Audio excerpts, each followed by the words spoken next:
All right. Thank you very much, Bruce. Appreciate that. Great insight.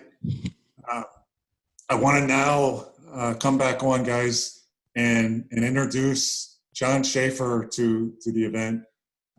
John, he's a forward-thinking cybersecurity practitioner for the global investment firm Greenhill & Co., which is based in New York City. And John, he has operations in 5 of the continents, almost 20, more than 20, I think, global cities. So, in a very high attacked vertical. So John's known for his ability to transform technology, functions, and increase performance and reliability, and eventually resulting in lower costs for Greenhill. He's been there 19 years. And John, thank you for joining us today. Thanks for having me. All right, before we get into Q&A, let's look at a short video here on COVID.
All right. Thank you there. All right, John. So again, thanks for joining. If you wouldn't mind, for all our participants on today's call, tell us a little bit about Greenhill, and more specific, what is your role at Greenhill? So Greenhill's a financial firm headquartered out of New York. We've been around for longer than I've been there, but I've been there for about 19 years heading the technology. I'm the CIO for the firm.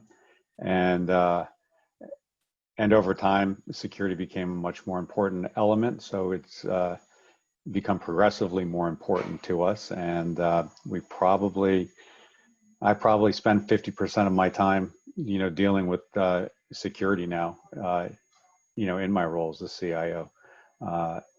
And there's not a thing I can think of that we do that doesn't involve how security is affected.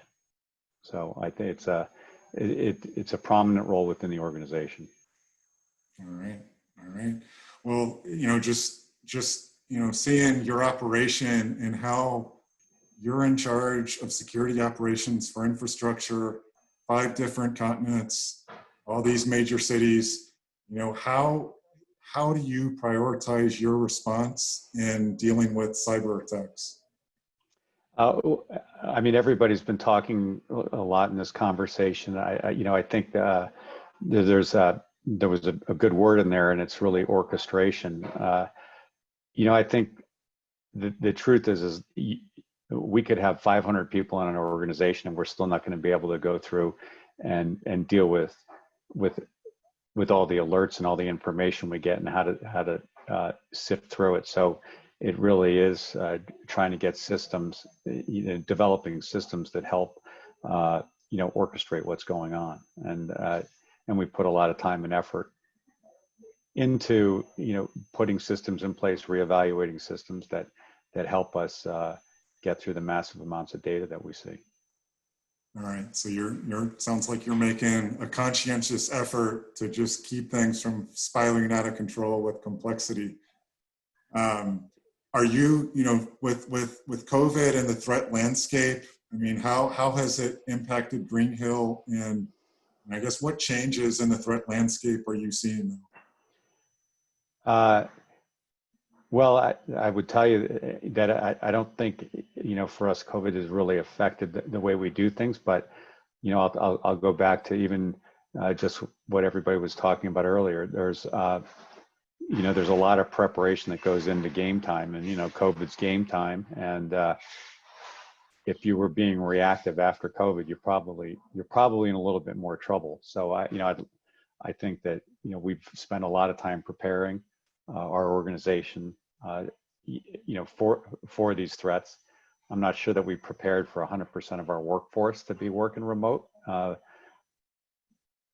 It worked, and I'm glad it did, but nobody thought the entire world was going to be in flux at this point. So I think we've managed reasonably well, but it comes down to preparation. And we put years and years of effort into building a good security program, and I think that's what it takes. So I think I think we're still on guard, but I feel pretty good about where we are. And just looking back over the last 19 years, how was there a spark that just kind of went off and said, Greenhill, let's become this progressive cybersecurity company, go all out with our operations, make it a focal point? How did you guys become such a progressive cybersecurity organization? Fear, I guess. Fear of having your name in the paper, maybe. Certainly, we went public at one point in time, and we now fall under a number of regulatory environments that that it would be an embarrassment to some extent if we weren't prepared, and if our name showed up in the paper for the wrong reasons. I don't want to be Twitter. Not that they're going to be in any trouble, but that. Yeah. I'm sure there's some unhappy people there right now wondering what the heck went on. How did we become progressive? I think that we've taken a certain level of interest in security. It's funny that what sparked it was probably spam. There was a point in time where everybody was getting these emails and they didn't know why. And, what systems could we put in place that might help us alleviate that? And, it was pretty early in time, and we tried a couple things until we found what we wanted, and found out that there was ways, to really make our lives easier than a bunch of IT guys going through and writing rules every time somebody got some, wacky email that they didn't want. But, it was a combination of that. And it was a combination of, there's this whole thing, the whole security, issues becoming more prevalent, that we just started focusing more and more on how can we do things better and easier. There's 500 tools out there. There's maybe 2,000 companies out there selling tools, and how do you go through and figure out what's going to help make your life easier? I know your first guest was Palo Alto, and I was probably one of Palo Alto's first customers, and they were new and young, but they had a really good concept. And I was looking at 4 or 5 technologies at the time, and they had combined those technologies into something that looked really great. So we gave it a shot, and we became an early adopter. And so there's a little bit of risk involved there, but I think it played out pretty well for us. And I think from that point on, I don't know, maybe I got to know the right people, and we got introduced to technologies like yours that you get in early, and you see some value and hope that they survive. Right. Oh, awesome. And one thing I think will be just helpful and interesting for everybody on the call. There's so much information out there. Like you said, over 2,000 vendors coming at you. How do you stay current, keep your eyes on the ball and really one step ahead of adversaries when there's just so much information out there? How are you staying, keeping yourself educated and ahead? Well, first of all, I think you have to be passionate about it. If you're not passionate about, technology and keeping up on things in general, then it's probably the wrong space for you. But I think it's important that, you do a couple of things. One is a part of a couple of networking groups. We share certain types of information on how people are doing things, how people are addressing threats. And I think that's really valuable if you can get into an association with a group of your peers. People are definitely willing to share things without giving away trade secrets. I think that in the end, we're all in this together. I'm not wishing a competitor of ours to go down because we think we're going to gain their business. Yeah. I think we're all trying to help each other out. So I think that's important. I think it's important to go to a couple of events that kind of give you some insight into what's out there. I went to RSA one year. That was probably too much an event for me, but you can sort of get an idea of what's out there. But I think that you have to find these things that make sense to you, that you'll get introduced to some concepts, to some technologies, and then you have to research them and try some out. I mean, some of it's, for me, it's like taking a look and making an educated guess as to, what I think looks good. And, today, if you are a company that's developing a product and you can't make it relatively easy to use, you're probably not going to make it that far because there's other guys that are doing it. So if I can't spin you up in a couple of hours and see some, value, and that may be pretty simplistic, then I'm going to start losing interest. So I think, that you do need to do that. You need to align yourself with some people. It might even be your vendor. If you have a trusted vendor, they see things and start looking at things, and that's how you meet other people and